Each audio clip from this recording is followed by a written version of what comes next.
Start with your team, Chris. I'm not sure how much you're willing to share a couple of hours before you announce it, but Reece Stanley subbed early last week. Has he come with you, and is he likely to play this tomorrow night? No, Reece won't play. We're going to manage a few out as we have done for most of the year. So Tom Hawkins was earmarked post-game last week. Mitch Duncan hasn't made the trip, and neither has Reece Stanley. So we'll have a few changes, but it's exciting too. We've got a couple of guys who'll come back in fresh, and some guys that we have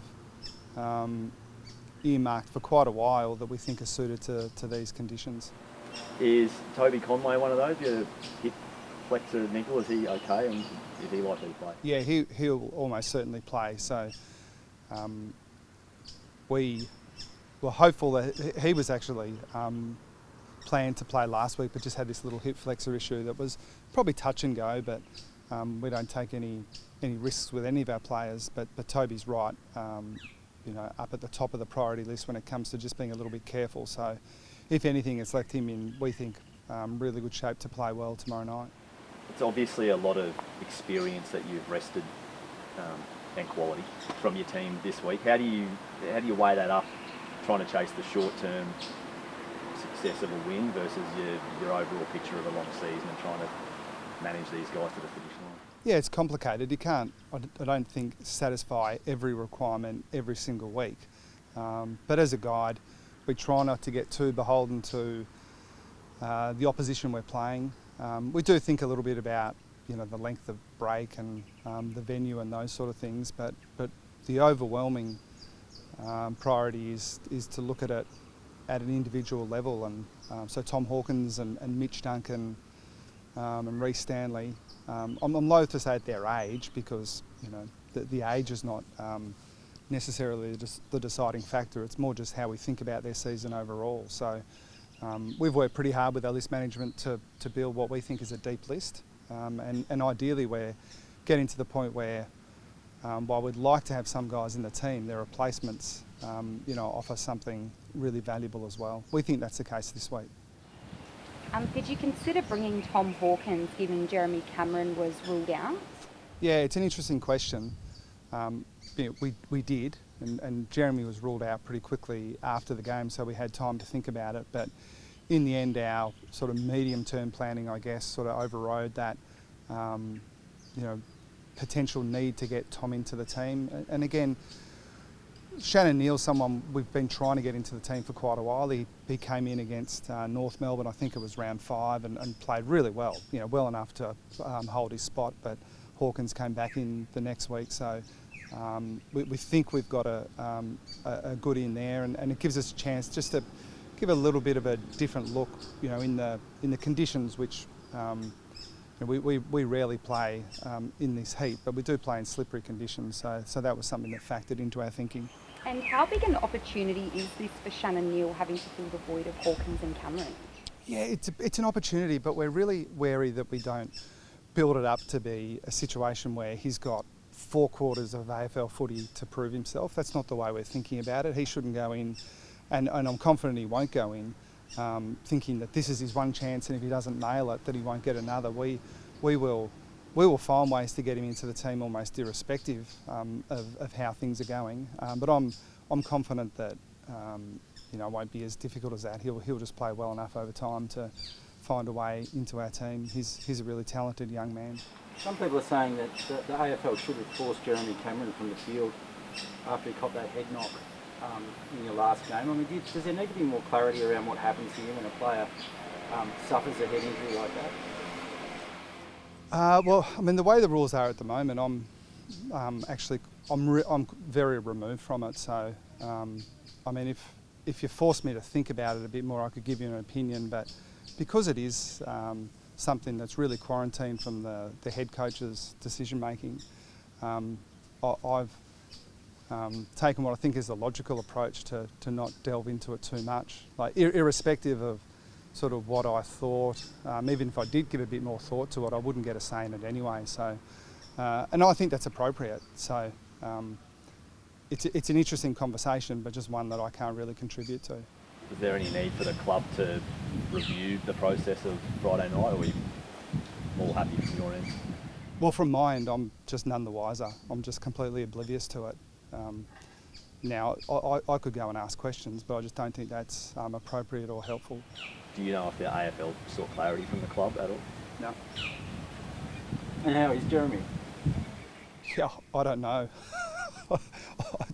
And again, I think sometimes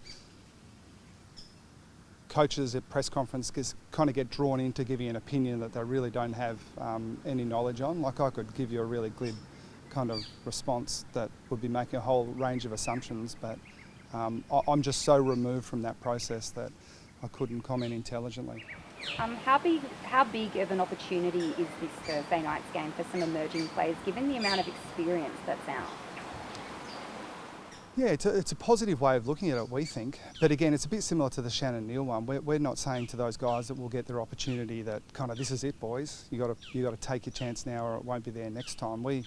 We think that, you know, to a man, the guys that are going to come into our team, you know, have done it at AFL level already this year. Just sort of thinking through it quickly in my head, there's not one guy that hasn't played really high level AFL footy this year. So we're confident. And again, we didn't set up this week to manage our older players. We set up this week to give us the best chance to win. Obviously there are other considerations there, but we're really confident we've picked a team and have a plan that's going to challenge the Gold Coast. And what was the reasoning behind resting Mitch Duncan? Just that he's going to come out at some stage. He hasn't missed any footy this year. He's someone that, you know, this is a guess, but I reckon it's about 80% of our list that for one reason or another won't play every week. Mitch is kind of at the more experienced end of the spectrum, so someone like Jai Clark, who we've managed a bit as well in his second year, is at the other end, but they'll all come out, so this is just where it landed for Mitch. Brandon Parfitt, local boy, will be going out tomorrow night. How hard has he had to work to really establish his spot in your team? Yeah, he's had to work really hard. I mean, we brought him in, he was an early second round pick off the top of my head, and we were really confident in his first year or so. I think he came into our team pretty early in his first year that he was going to be a really good player for us, and he had a series of unlucky injuries. I'm going to say it was almost in his fourth or fifth game. He had a bad hamstring strain. He's had a broken thumb in our sort of premiership year, which held him out for a long time in the lead up to finals, and was good enough to work his way into our team grand final day, but has sort of had some challenges along the way, and his last pre-season was clearly his best, uninterrupted, and you know he's in as good a physical shape as he's ever been in, so he's giving himself a chance to let that talent flow through. And I think it's a bit underrated these days how you know, even really talented players can be limited by either their preparation or little niggly injuries. And I think more than anything what we're seeing from Brandon is just an opportunity for him to play at his best without these limitations. Chris, you met the umpire's boss earlier in the week. Did you get clarity on the issues you'd queried, I guess, previously, the holding the ball and the advantage rule? No, I didn't. No, it wasn't that sort of meeting. So Stephen McBurney is the new head of umpiring. He's 11 days into his job and he's in the process of getting around to see all the clubs. So it wasn't that sort of meeting. And even sort of the contribution that I'm trying to make to the conversation is just that. There are a series of questions that kind of raise the consideration that everyone needs to make when you think about these things. It's not a matter of saying this is right or this is wrong. It's, for example, the holding the ball one, like the question now, things continually evolve. So the question's been, and it's really clear to everyone that you can't dump a player in a tackle, at least without taking, you know, great risk. You've got to be really, really careful that you don't dump a player in a tackle and have his head hit the ground. And so that adds a new kind of wrinkle to the holding the ball sort of situation when players who previously would have taken that guy to ground now have to be a little bit more careful. And I don't think the rule makers really considered that, you know, 5 or 10 years ago, maybe even 12 months ago. And so Laura Kane and the AFL in particular have gone to great lengths, and we really support this, that they want to communicate more, and they're really happy for people to contribute to the conversation as long as it's respectful. I'm really comfortable and confident that that was and will be the case. So it felt, from your perspective, the tone from Stephen McBurney now was positive, like receptive to your contribution? Yeah, absolutely. That's again, it's not. I don't think anyone should think that behind the scenes there's this kind of adversarial relationship. It's really the opposite. It's like, what are you seeing from your end? These are the challenges that we see coaching, because at the end of the day, that is our responsibility above and beyond everything else. It's to understand the rules as well as you possibly can so you can coach the players appropriately. So I think it's in our interest to be really open about the way we think about those things, and in return, they're really clear on the challenges they face as well. And as I said post-game, it's an incredibly difficult game to umpire, and your expectations should be that you're not going to get perfection. And we don't want to go to a system, in my view, where we go to the video for every single issue and stop the game. That's not the nature of our game. So if you want to continue the positive nature of the game, you've got to accept that sometimes the umpire's going to be blindsided, or sometimes they're going to be less than perfect decisions, but on balance, that's going to be a good thing. We're kicking off the Doug Nicholls round tomorrow night, but there's been a bit of discussion in the last week or so about the fact that there are fewer Indigenous players on lists than there have been in the past. Is there something we can do better here to make sure there are more Aboriginal people playing the game at the highest level? And do you have any thoughts as to why those numbers have dropped? Yeah, I mean, there's one really tangible reason. There was an NGA academy system brought in a little while ago that made it easier for Indigenous players to end up on clubs' lists without them having to give up draft picks. And a lot of those players have since gone off the list. That's sort of the way it works. If it's easier to get on the list without giving up draft assets, it also tends to be a case of sometimes last one in, first one out. So I don't think that's reflective of a longer pattern. And while the overall raw numbers may have come down, the Indigenous players in the AFL are way overrepresented compared to the population. So it's still an overwhelmingly positive part of our game. So that said, any ideas to make it easier for talented Indigenous players to find a way into the AFL and remove any obstacles that may be there are worth exploring. But again, I can sort of say what outcome you'd like, but I'm far from an expert on how you'd improve it. And obviously coming off a couple of losses, how are the boys feeling about Thursday night? Are they feeling prepared? Yeah, it's interesting because we try to build an environment where at least the footy department during the week should feel similar whether you're 7-0 or whether you're 0-7. And I guess it's been a bit of a strange period for us because we started the year so well, and then a couple of losses in a row kind of halt your momentum a little bit. But I mean, I would like to think that it's felt pretty similar. But even before the last couple of weeks, we knew that we had a lot to improve on, and we've always, irrespective of how we've gone in the first couple of months, have been believers that it takes almost a full cycle where everyone's played each other to get a feel. And even then, like the draw's really strange. We play Carlton twice in 7 weeks, and we don't play West Coast until round 24. So even that idea that you've got to wait until everyone's played each other doesn't really flow through. So I think the lesson is don't look too much at the ladder.